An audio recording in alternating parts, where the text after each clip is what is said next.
Nilqawkom għal programm ieħor tal-intervista jien Katrin illum inaqat ma' Katryna Esposito u ma' James Zahra sabiex niddiskutu il-judo. Għandi żewġ atleti illi għamlu suċċess kbir għal pajjiżna għadhom żgħar u nemmen illi għatfadlilkom tagħmlu ħafna aktar suċċess kif inti Katryna. U how are you, James? Katryna, inti għadek kif tasal mill-European Championships, irbaħt hemmhekk, kif qed tħossok? Eżatt, mela għandna kif ġejna lura mill-European Championships ta' Small States of Europe u kienet dan huwa t-tieni medalja tad-deb tiegħi f'daw il-Championships u ovvjament dejjem meta nitla' fuq il-podium u nisma' lil Malti dejjem inħossni mument speċjali f'ħajti dejjem. Kellek sena inkredibbli, kont mor ukoll fl-Olimpjadi ħanitkellmu aktar dwarha wkoll.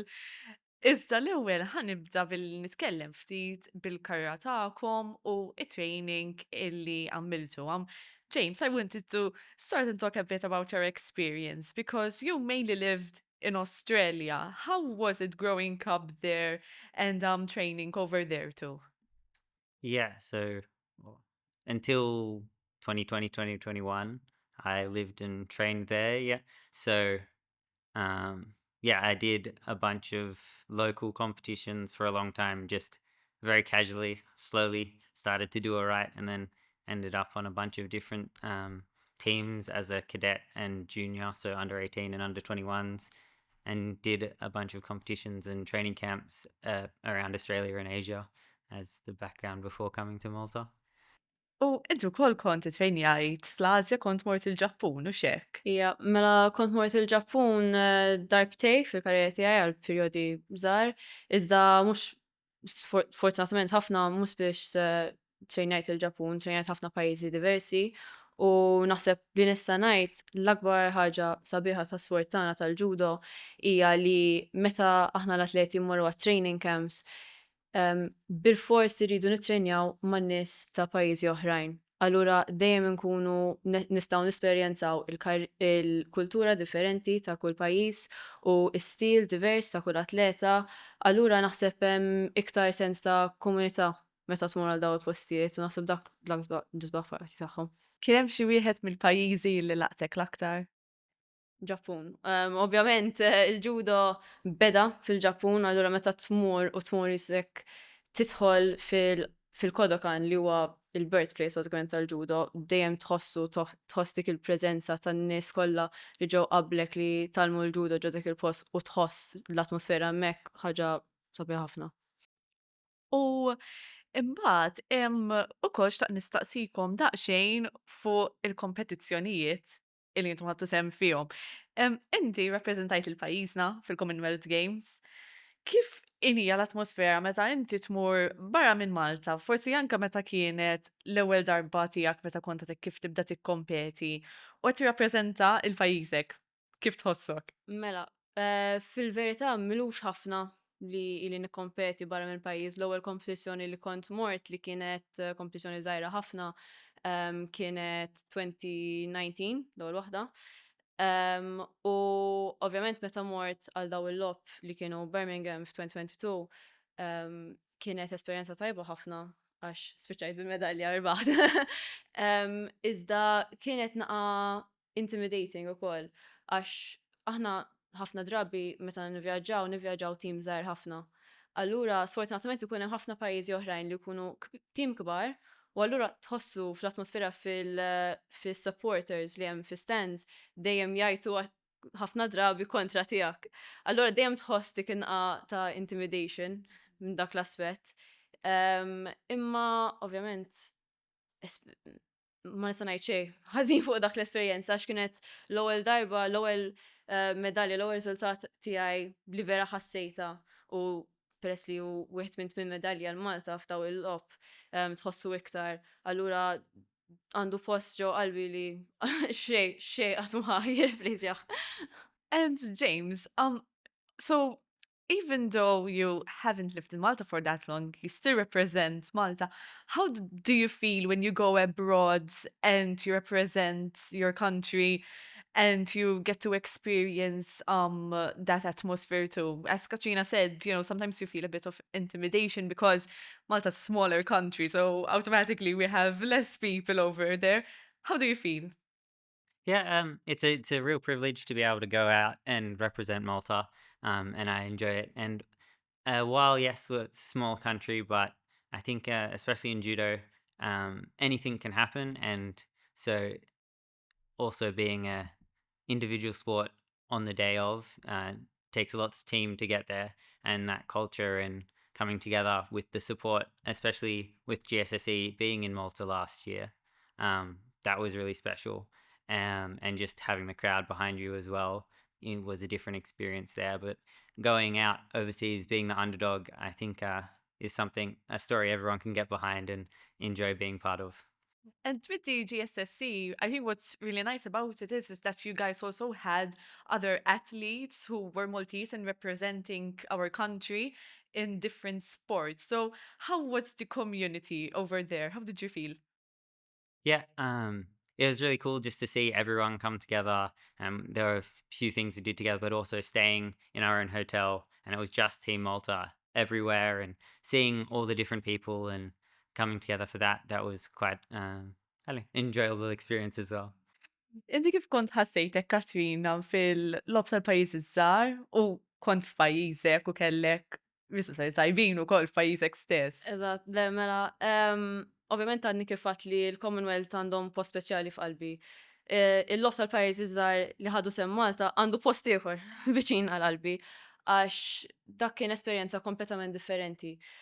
Apparti r-riżultat li ksibt, ovvjament l-akbar parti li ħadt gost kien il-fatt li stajt indur u kien hemm il-familja tiegħi fl-udjenza, il-ħbieb tiegħi u anke kif kienet jgħid James qabel meta morna lura fil-hotel u kien hemm it-tim Malti u dak l-atmosfera, il-ħbiberija, is-support kienet vera anke mill-poplu stess, is-support li tawna kienet vera esperjenza sabiħa ħafna. U inti tikkompeti fuq l-akbar stadji tal-ġudo nistgħu ngħidu u tirbaħ ġifri tajbin ħafna. Kif tidħol f'dak il-mindset sabiex inti jibqa' jkollok dawn ir-riżultati tajbin day in day out? Mela, naħseb l-akbar ħaġa importanti għal-mindset huwa li dejjem tipprova tikkonċentra fil-mument. Li ma tqgħodx taħseb ħafna fuq il-passat jew fuq il-futur u x'jista' jiġri, imma jien persuna li dejjem naħseb u dejjem nipprova nkun fil-mument u dejjem ngħid alright, dal-mument x'nista' nagħmel biex nitjieb, x'għandi bżonn nagħmel, għandi bżonn nagħmel it-tejp għal saqajja jew nilbes il-gi, x'għandi bżonn nagħmel u nieħu kollox pass pass u mbagħad dejjem nagħmel l-aqwa tiegħi f'kull training session u dak kull ma nista' ngħid. And how about you, James, when it comes to mindset and getting basically your head in the game, and even, when you're competing at the highest level of the sport, how do you sort of block the outside world so that you can give it your all when you're performing? I think, at least for me, it's really important that it's another day in the office. If you too much focus on, this is the one chance or whatever this, you can psych yourself out. Just having a routine to go back to, I've done this before, I know how to do judo, I do this every day, it's all right. Like just putting through the paces. I don't know, I like doing little things. I basically always wear the same set of clothes to the competition and all this kind of things. Obviously, sometimes you have different team uniforms, but just making it so habitual that it's automatic. Oh, now I do this, now I do that. It's just routine, and then hopefully you can get your best result out on the day. U sfortunatament fl-isport bħal kull karriera oħra, sfortunatament mhux dejjem ikollok li tbaħ mumenti, xkont ikun ngħaddu minn mumenti korroħ ukoll. Inti wara l-lob tal-pajjiż iż-żgħar kellek tagħmel operazzjoni, kellek injury. Kif kont għaddejt minn dak iż-żmien sakemm irkuprajt, kellek ir-recovery biex imbagħad terġa' tibda tikkompeti? Mela kif għadt int sfortunatament waqt il-pajjiżi taż-żgħar, il-lob tal-pajjiżi taż-żgħar, spiċċajt weġġajt il-cruciate ligament l-ACL, u ftit xhur wara kelli noperah. dak kien fil-verità kien perjodu diffiċli ħafna għalija għax ma stajtx nagħmel sport li vera nħobb u ma stajt nagħmel xejn. Ħassejtni ħafna maqtuwa mit-tim u ħafna waħdi għax ma kienx hemm daqstant support iżda il-familja tiegħi u l-ħbieb tiegħi vera għenuni biex biex infiq u biex inkompli biex nerġa' niġi lura sport tiegħi u naħseb il-ħaġa li nieħu minn dal-perjodu ma tantx kien mill-isbaħ u li għal kull persuna jekk hux għaddej minn perjodu ħażin jew you know, dejjem hemm dak iċ-ċans li ħajgħaddi. Jekk tibqa' għaddejja jekk żomm rasek l-isfel u taħdem fuq dak li tista' tagħmel ħajgħaddi u daw il-mumenti mhux daqstant sbieħ jgħaddu. U fil-fatt eventwalment wara ġejt lura u mort tirrappreżenta l-Malta fl-Olimpjadi wkoll. Kif tintgħażlu fil-judo sabiex tmur tirrappreżentaw il-pajjiżna mbagħad? Mela, għall-Olimpjadi hemm għall-judo hemm 3 mod kif tista' tintgħażel. L-ewwel mod hu jintgħażlu l-ewwel 20 tal-world ranking tagħna ta' persuna waħda minn kull pajjiż. Ovvjament jekk l-ewwel persuna hu minn Italja u tieni persuna minn Italja, l-ewwel persuna tmur u minflok tintgħażel il-persuna li huwa 21 minflok. It-tieni mod jissejjaħ il-continental quota. Allura biex ikun equal għal kull pajjiż, l-IJF jagħżel ċertu nies minn ċertu pajjiżi li forsi minn ċertu kontinenti skuża, li forsi huma iktar l-isfel fir-ranking biex ikun hemm dak ir-representation. U it-tielet mod skużani, kif ġejt ntaża jien huwa jissejjaħ jissejjaħ il-wild card jew universality clause u dak bażikament huwa jiġi mingħand il-Federation, il-Maltese Olympic Committee kif ukoll l-International Olympic Committee u jażlu l-atleti li forsi ma jiġux minn pajjiżi fejn għandhom l-aqwa support u m'hemmx ħafna representation tagħhom fl-Olympics. U huma atleti li huma promettenti ħafna u li kisbu riżultati u huma ta' livell tekniki għolja u jaħsbu li dawn l-atleti jistgħu jmorru l-Olimpjadi bażikament. U jien dak li jien naf ġejt intgħażla dik il-mod. U meta tmorru għall-Olimpjadi, fil-judo għal forsi minn mhuwiex mitla daqshekk ta' dan l-isport, l-Olimpjadi huwa meqjus bħala wieħed mill-akbar avvenimenti illi tistgħu tilħqu fil-karriera tagħkom jew forsi hemm xi avveniment ieħor illi tistgħu tilħqu? Le, l-Olympics huwa l-għolja kompetizzjoni li qatt tista' tieħu sem. Ovvjament il-fatt li l-Olympics jieħdu sem kull 4 snin biss huwa ħafna iktar exclusive għan-nies allura dejjem hemm fuq. Fuq kollox. And James, you also represented Malta in the Worlds too. What was that experience? How was it like for you? Yeah, so it's the biggest stage I've been on for a while. So that I did a junior world championships a long time ago, and was leading a fight and didn't win, and I think that there was some regret there, but to be able to go back and to a senior world championships and be able to perform well and take a good victory, even though it ended in the second fight, but that's what happened. But it was a privilege and a great experience, and I think helps show that while we might be small or we complain that there's not so many people, we can get those results and beat the top athletes and keep making progress. And I also wanted to speak to you also about your hand, because you don't have 5 fingers, but you still compete on the highest level. Can you talk to me about this experience, maybe some obstacles that you had to go through throughout your career, maybe? Yeah, so in judo, typically, if you're right-handed, you fight with your right foot forward and a right hand on the lapel. And I started fighting like this because I'm right-handed, but that caused lots of problems when I was younger. And I'm lucky to have coaches in the club I grew up in Australia do help adapt and find a new way of doing things. And so I've ended up fighting left-handed and doing things just a bit differently. Sometimes initially in training camps, people are like, I don't want to go with him. But now I think it's not so much of an issue. But also, if they don't want to fight and I throw them lots, that's also a good experience as well. And at the end of the day, everyone has different challenges. And this is a particularly obvious one, I suppose, but that doesn't make it any more or less challenging. Just have to find a way to make things work the way it is. And how do you prepare to go on such a high level event? Because you said that you haven't been on such a high level event in a while. So how do you sometimes, if you're going through that break and then you get back into it, what kind of preparation do you do even with your team and with your coaches? I think it's actually really important that it's not actually heaps different, because if you treat it completely differently, then you increase the likelihood of stressing yourself out and then losing before you get on the mat, before you even make it to your first fight.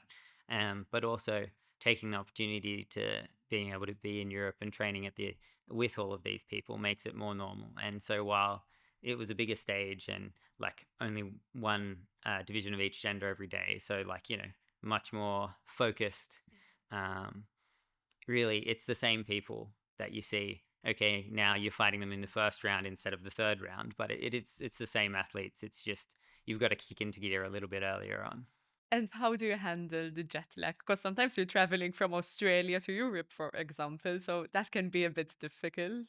Yeah, I think it's all about timing. So like if you get there just before a competition, or you need to allow maybe a week or two before. And so making a plan to optimize your training and travel, even sometimes through Europe, you don't want to end up traveling 12 hours and having to weigh in the same day. Like if you're in a European country or an African country that there's not a direct flight to, I think it can even be worse not having that time difference, because coming to Europe especially, you get 10 hours back. Okay, you lose it again later, but you get that 10 hours that, kind of for free.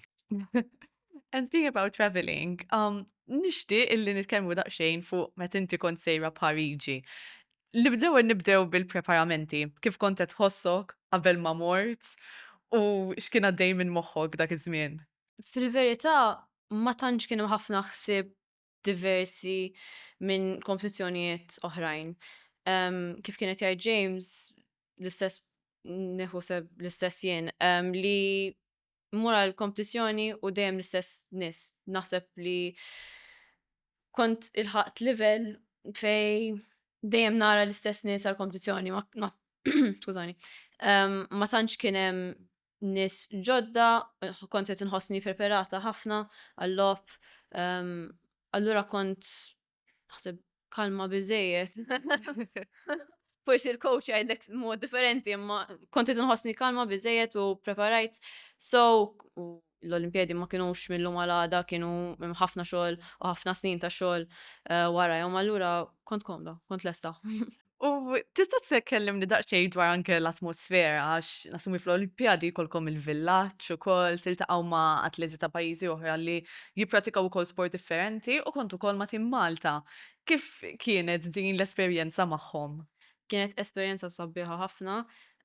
Kelli il-Sasha Gat fil-kamra tiegħi u vera ħadna gost flimkien. Kienet ukoll esperjenza sabiħa ħafna fil-villaġġ għax tmur tiekol u tara daw l-atleti kollha, daw is-stars u tarahom u tibda tgħid il-lami. Ara minnu ħdejja. Allura kienet esperjenza sabiħa ħafna, once in a lifetime opportunity. Kien hemm xi atleta partikolari illi stajtx temmen illi hekk qiegħed quddiemek jew qiegħda quddiemek? Kien hemm ftit. Ngħidlek kont tmur tiekol mhux biex tiekol, imma biex tara l-atleti. Biex tilqa' magħhom. Allora titkellem tista' mill networking faċilment hekk magħhom tista' tibda dik l-iskuża. U imbagħad, allura inti għadt li kont qiegħda kalma matul dan il-proċess, meta tiġi biex imbagħad inti tiġġieled u tkun ħadd tagħmel il-fight tiegħek. Kif kont qed tħossok, kont S'hekk xorta ħassejt dik il-kalmizza u qed issa qed hawnhekk u ħammur I'm going to give it my all kif kienet?